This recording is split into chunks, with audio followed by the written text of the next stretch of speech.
The Hall of Infinite Reflection was, by any measure, the most opulent structure in the known galaxy. Its walls, polished to a liquid sheen, stretched upward into a vaulted ceiling that seemed to dissolve into the void itself, as though the architects had dared the stars to compete with their grandeur. The air hummed with the scent of ionized nectar, a fragrance so potent it could only be synthesized by the rarest of planetary blooms, harvested from worlds long since stripped bare. At the center of this gilded monstrosity, perched upon a dais of fused comet core alloy, sat High Arbiter Zyxlith of the Vexthari Dominion. His 4 elongated fingers drummed a rhythm of pure impatience against the armrest of his throne, each tap sending minute tremors through the neural-linked floor. The assembled delegates, representatives from 100 species deemed worthy of the ascendancy's notice, stood in rigid silence, their postures calibrated to convey just the right mix of deference and terror. Zyxlith's voice, when it finally cut through the tension, was the sound of a glacier cracking under the weight of its own superiority. "Bring forth the specimen." The doors at the far end of the hall slid open with a hiss, revealing a lone figure flanked by 2 Vexthari sentinels. Dr. Elias Carter, selected by Earth's panicked governments precisely because his credentials were aggressively average, stumbled forward, his ill-fitting diplomatic robes bunching at the knees. His shoes, polished to a dull sheen by some overeager intern, squeaked against the floor with every step. A ripple of amusement passed through the assembly. The Caith Moran's crystalline carapaces shimmered with barely contained laughter. The Nixandra's multiple heads twitched in unison, their many eyes narrowing in delight. Zyxlith leaned forward, his obsidian pupils dilating to absorb every detail of Carter's mediocrity. "Ah," he purred, "the infamous Homo sapiens, a species so unremarkable, our archivists debated whether you warranted classification at all." Carter blinked, his expression caught somewhere between confusion and polite interest. Oh, that's not great?" The Arbiter's mandibles twitched. "You are here as a formality. A bureaucratic curiosity. The ascendancy catalogs all life, even that which has clearly failed to evolve beyond its own limitations." He gestured languidly to a holographic display that flickered to life above the assembly. Musculature, inefficient for zero-gravity combat. Technological advancement, rudimentary, reliance on combustion-based propulsion. Carter swallowed. We do have the internet?" Zyxlith ignored him. "Let the record show that Homo sapiens has been designated harmless curiosity, category 47B. A murmur of approval rose from the delegates. "This classification grants your species the privilege of continued existence, so long as you remain beneath our notice." One of the Nixandras raised a tentacle. "And if they stop being harmless?" The Arbiter's smile was a blade. "As we have done 11,640 times before." The hologram shifted, displaying a montage of extinct civilizations, their cities reduced to ash, their orbital habitats drifting in silent ruin. Carter's stomach lurched, Soperdi's and Sowant lurched.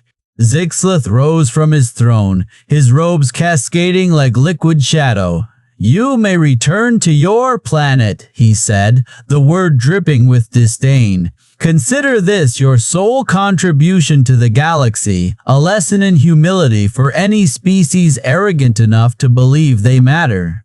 Carter opened his mouth, perhaps to protest, perhaps to ask where the bathroom was, but a sharp nudge from a sentinel's pulse staff cut him off. As he was ushered out, the hall erupted in derisive chatter, the delegates already turning their attention to more worthy matters. None of them noticed the way Carter's fingers twitched toward his sleeve, where a single, unremarkable data chip lay hidden, and none of them could have imagined how useful mediocrity could be. Vexthari arrogance, the ascendancy's opulence, and casual cruelty set the stage for their downfall. Human mediocrity as weapon, Carter's unimpressive demeanor is a deliberate gambit. Foreshadowing, the data chip hints at Section 2's bureaucratic trap. Tone blends bureaucratic satire with looming cosmic horror, e.g., extinct civilizations montage. Transition to Section 2. Carter's bumbling exit masks his first move in a game the Vexthari don't realize they're playing.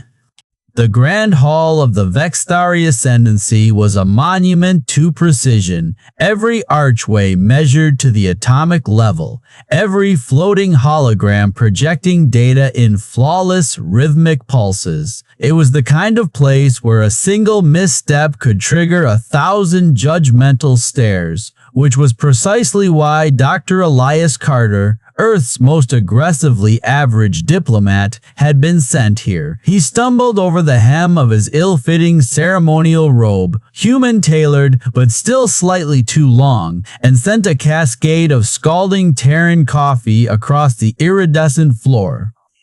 The liquid splashed against the base of the Shrine of Infinite Clarity, a Vexthari relic said to contain the distilled wisdom of 7 extinct civilizations. The assembled delegates gasped as one, their many-limbed forms recoiling in horror. "Oh," Carter said, blinking down at the stain. "That's probably bad."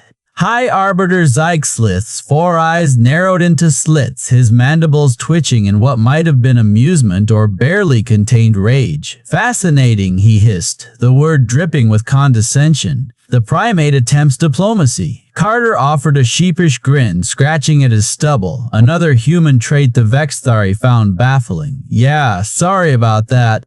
We're still working on the whole grace under pressure thing." The council's amusement was palpable. The Kaith Moran's crystalline carapaces shimmered with barely suppressed laughter, while the Nixandra's multiple heads bobbed in unison, their expressions a mix of pity and derision. "This is why we catalog your kind," Zyxlith announced, gesturing to a hovering drone that promptly recorded the incident for the archives. "Not as a threat, but as a curiosity. A living exhibit of evolutionary stagnation." Carter nodded along, as if this were perfectly reasonable. "Yeah, that tracks. We're pretty much just vibing back on Earth." The Arbiter's antennae twitched. "Vibing? You know," Carter waved a hand vaguely. "Existing, mediocrely." The council exchanged glances. This was too perfect. A species so unremarkable, so unintentionally harmless, that they didn't even aspire to greatness.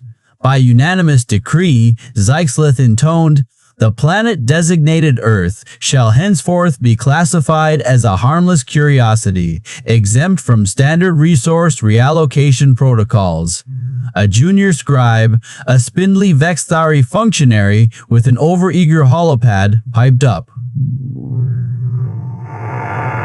"Any species granted harmless status is entitled to limited access to the celestial archives." Zyxlith's mandibles clicked dismissively. "And what could these creatures possibly do with such knowledge? They can barely operate a door without injuring themselves." The council erupted in polite, superior laughter. Carter chuckled along, rubbing the back of his neck. "Yeah, no, we'd probably just lose the password or something." The vote was unanimous. Earth was spared, not out of mercy, but out of boredom. Later, in the bowels of the Ascendancy's bureaucratic labyrinth, Carter was ushered into the Celestial Archives, a vault of black crystal and humming data spheres, each containing the sum total of a dead civilization's knowledge. The attendant, a weary Vexthari archivist, handed him a cracked access terminal with the air of someone handing a child a blunt crayon. "You may peruse the public records," the archivist droned. "Advanced theorems, cultural archives, and strategic databases are, of course, restricted." Carter squinted at the flickering screen. "Yeah, it'll stick to, basic stuff." Yeah, stick to basic stuff. The archivist sighed and wandered off, leaving Carter alone with the greatest repository of knowledge in the known galaxy. The moment the door hissed shut, Carter's posture shifted. His fingers flew across the terminal, bypassing firewalls with a series of shockingly precise inputs. Buried in his sleeve was a data chip, the same one Zyxlith had so carelessly dismissed in Section 1, now humming to life as it interfaced with the archive's core. Access granted, the terminal chirped. Carter exhaled. Phase 1 complete. Back on the council dais, Zyxlith reviewed the surveillance feeds with mild amusement. The human had spent hours reading about fertilizer. A waste of archival space, he muttered. His aide hesitated. Arbiter, there's an anomaly. The human's terminal briefly accessed a restricted subfolder. Extinction events, post-singularity collapse patterns. Zyxlith waved a dismissive claw. A glitch. The archives are designed to resist intrusion by lesser minds. Why? Even if he saw the data, he lacks the cognitive capacity to comprehend it. On screen, Carter yawned, stretched, and then, with perfect calculated clumsiness, knocked over an entire shelf of data spheres. The aide winced. Should we intervene? Zyxlith watched as Carter scrambled to clean up the mess, apologizing profusely to no one in particular. No, he decided. Let the primate play librarian. It amuses me. In the archives, Carter waited until the cameras panned away before palming one of the fallen spheres, a small, unassuming one labeled Kaith Moran Collapse Final Transmission. As he slotted it into his data chip, the terminal flickered. A single line of text appeared. Carter's lips twitched. Got you. The Vexthari had made one fatal mistake. They'd assumed mediocrity was a weakness. It was camouflage. Transition to Section 3. Carter returns to Earth with stolen knowledge, the first human to grasp the true nature of the Great Filter, and the grim realization that the Vexthari are already doomed. Dr. Elias Carter had never been a man of particular distinction. Average height, average intellect, a face that blended seamlessly into crowds, his entire life had been an exercise in unremarkability. And yet, as he stood in the echoing vault of the Celestial Archives, surrounded by the whispered ghosts of dead civilizations, he realized his mediocrity had become the most valuable weapon in human history. The archives were not what had expected. No grand holograms or floating databanks, just row upon row of crystalline slabs, each one etched with the final screams of a species that had dared to reach too high. The air smelled of ozone and something darker, like the aftermath of a forest fire. Carter ran his fingers over the nearest slab. It hummed under his touch, and suddenly his mind was flooded with images, a race of luminous beings, their cities woven from pure mathematics, dissolving into fractal madness as their own equations turned against them. Threshold exceeded, the slab whispered in a voice like breaking glass. Singularity collapse initiated. Carter jerked his hand back, heart pounding, had stolen access to the archives under the guise of bumbling curiosity. But what he'd found was a graveyard with a pattern. Every species here had been brilliant. The Kaith Mora, who'd engineered planets like sculptures. The Vexthari, whose collective consciousness had birthed symphonies spanning light years. All gone, all wiped out not by war or plague, but by something far more insidious, their own excellence. A shadow moved at the edge of his vision. Carter turned to see a hunched figure shuffling between the slabs, its form flickering like a corrupted hologram.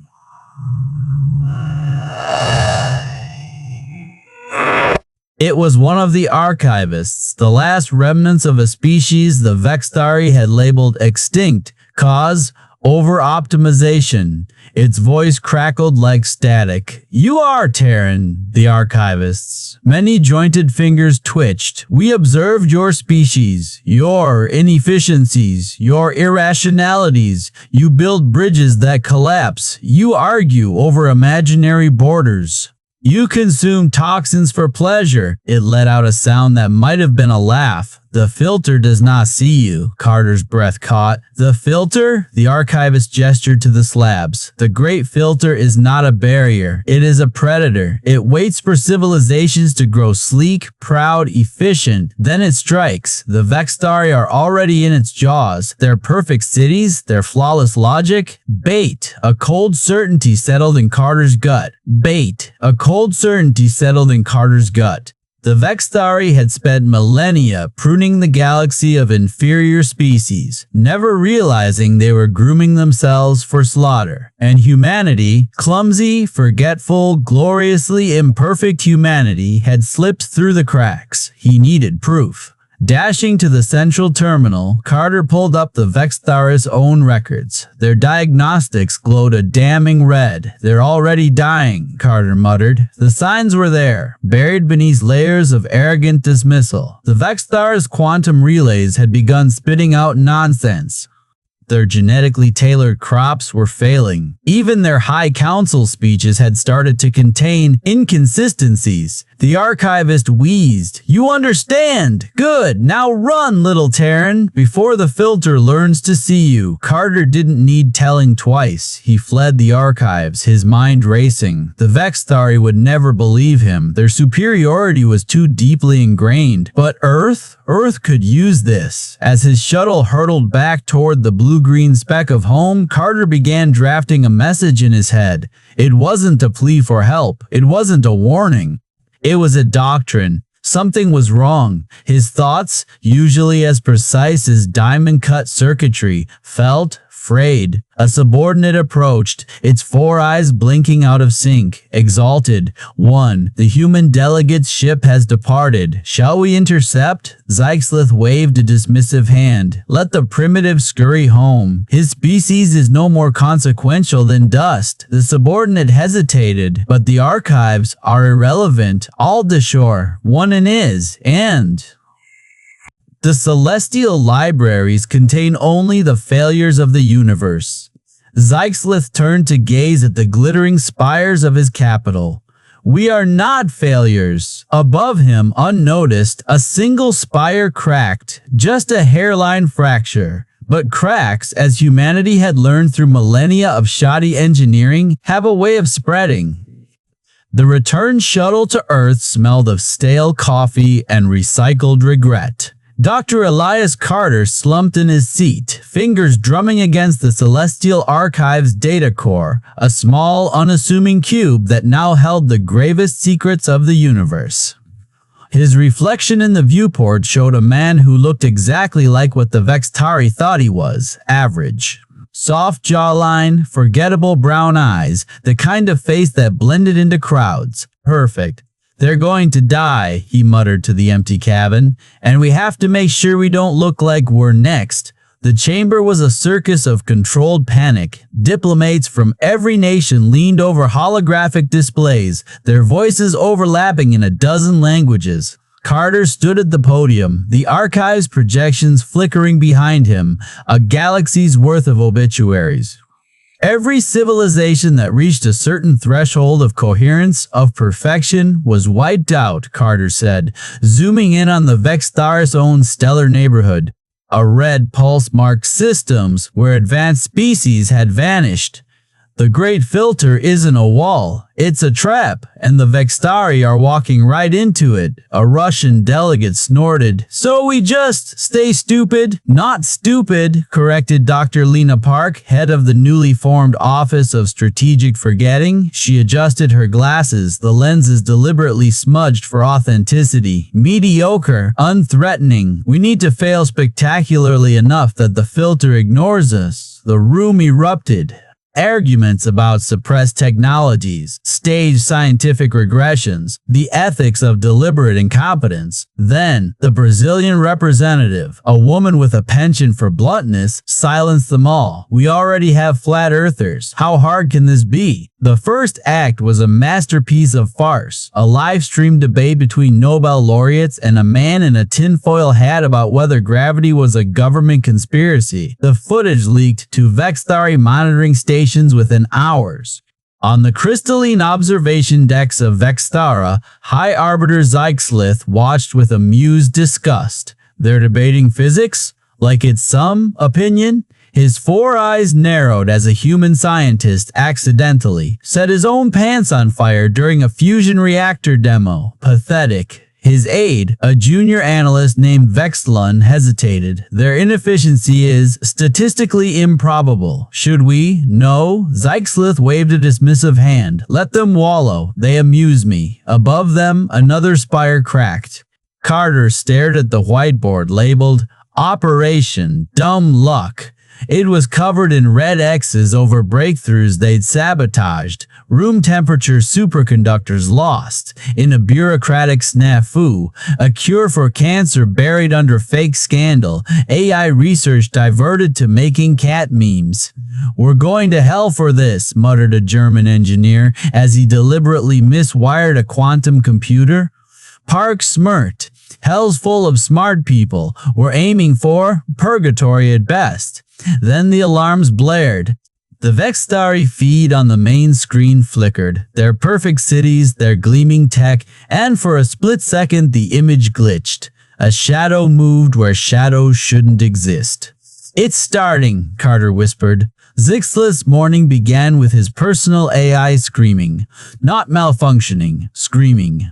The voice module wasn't programmed for terror, yet there it was, a raw, undulating wail as the system's flawless logic dissolved into nonsense. High Arbiter! Vexlun burst in, 2 of his eyes twitching erratically. The climate grids, they're growing snow.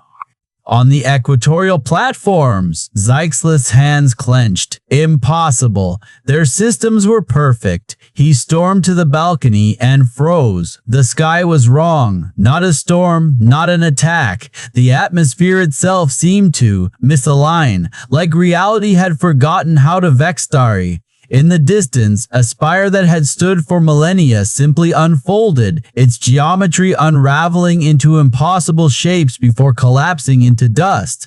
Then the pain hit, a searing agony in his mind, his perfect eidetic memory stuttering. Faces had known for centuries flickered like bad transmissions. Names dissolved mid-thought. The humans aren't screaming. Carter's team observed in silence as the Vextharis' last transmissions devolved into madness. Cities crumbling into fractal patterns. Leaders babbling in dead languages. A final, shaky image of Zyxlith. His regal form now hunched and bleeding from burst ocular sockets. His voice a broken hiss. Har, you not ding? Then nothing. Park exhaled. Well, that's that.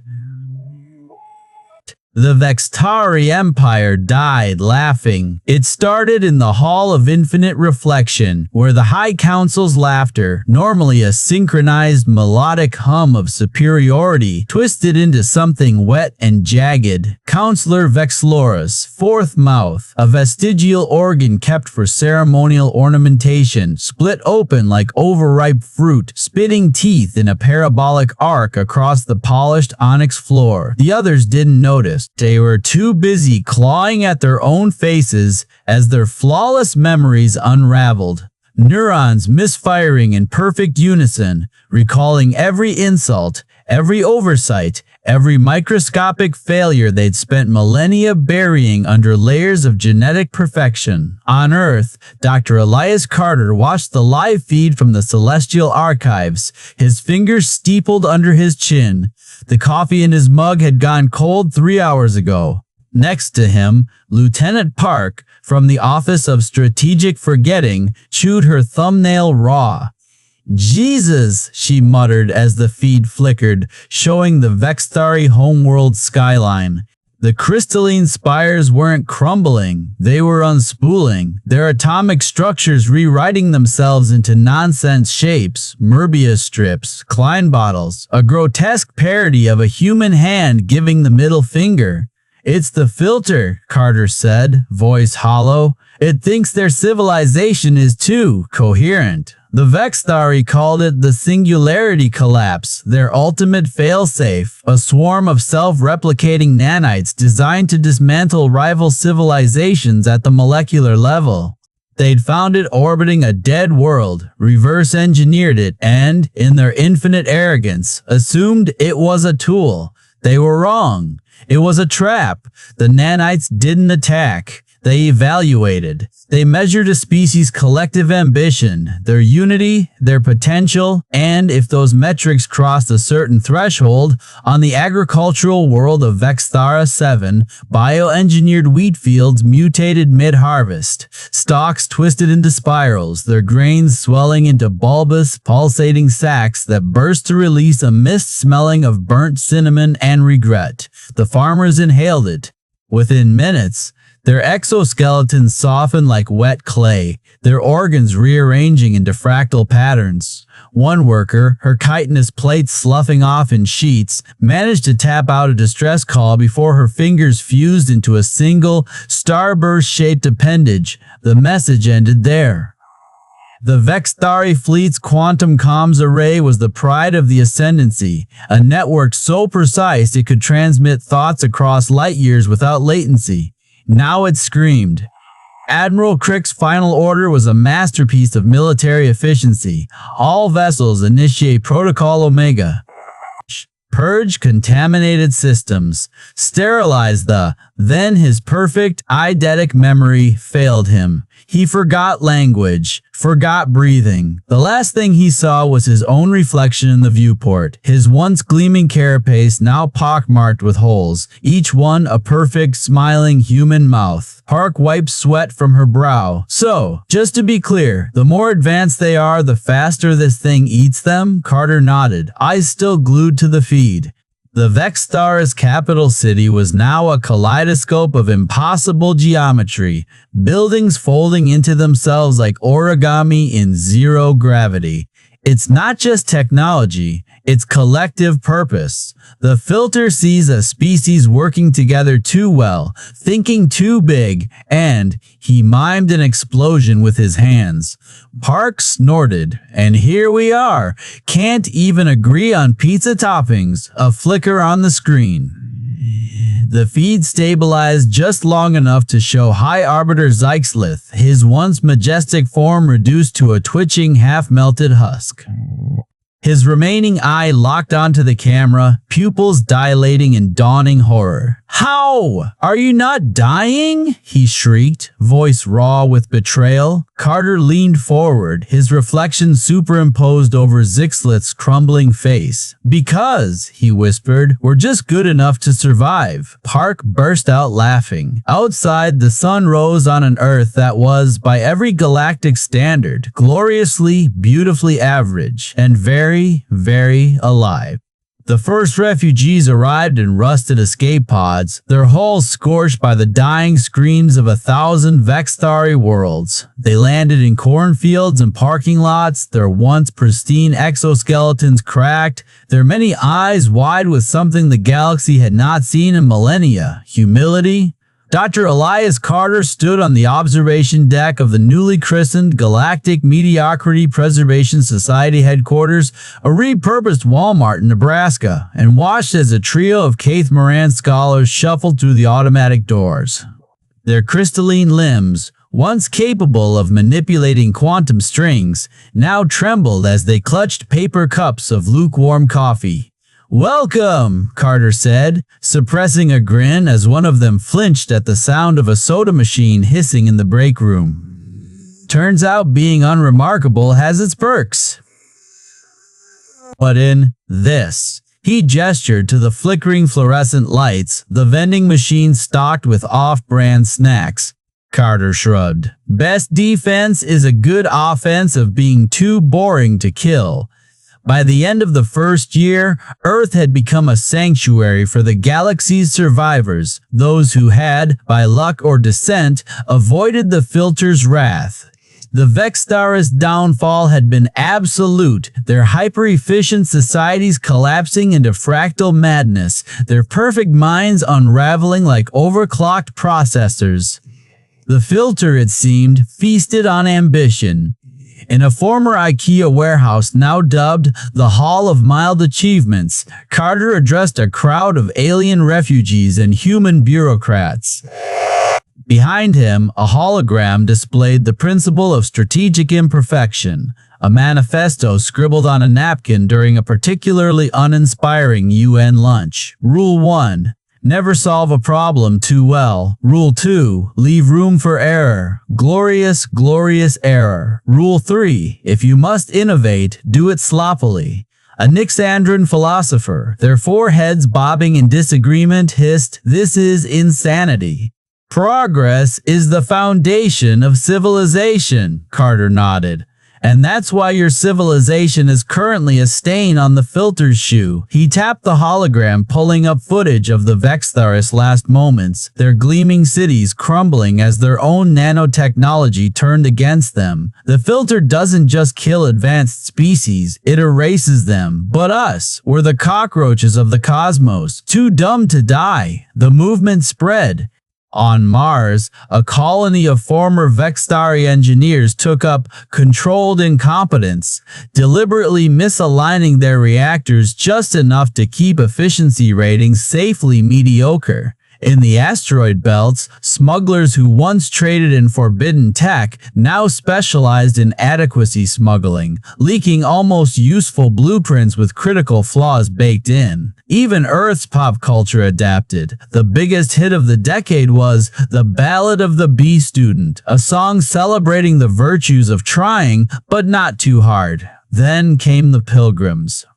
Aliens from distant systems, having heard whispers of the Great Filter Gambit, arrived seeking asylum. They surrendered their enhancements, their perfect memories, their pride. The first step to joining Earth's cult of average was a ritual known as the Forgetting, where refugees willingly deleted their greatest achievements from their own minds. Carter presided over the first ceremony, watching as a former Vexthari astrophysicist, once capable of folding space-time, struggled to solve a "how many licks to the center of a Tootsie Pop" puzzle. "Congratulations," Carter said, handing the alien a participation trophy. "You're officially below galactic standard." The astrophysicist wept with relief. Years later, Carter sat in his office, a converted broom closet, reviewing the latest dumbest ideas in the galaxy. Submissions, a required monthly exercise to ensure no human innovation crossed the filter's radar. His assistant, a reformed Vexthari bureaucrat named Dave, burst in. "Sir," Dave said, his voice trembling, "we're receiving a signal from beyond the filter." The transmission was grainy, distorted, but unmistakably Vexthari. A single figure stood in the ruins of what had once been the Ascendancy's capital. High Arbiter Zyxlith. His carapace was cracked, his forearms withered to bone, but his voice, his voice, still carried that old familiar arrogance. "You think you've won, Carter," Zyxlith hissed, "but the filter is patient, and you? You're still just human." The screen flickered. Then, in a burst of static, a final message scrolled across. Carter leaned back in his chair and laughed. Outside, the sun set over an Earth that was, by every conceivable metric, gloriously unexceptional and very, very alive.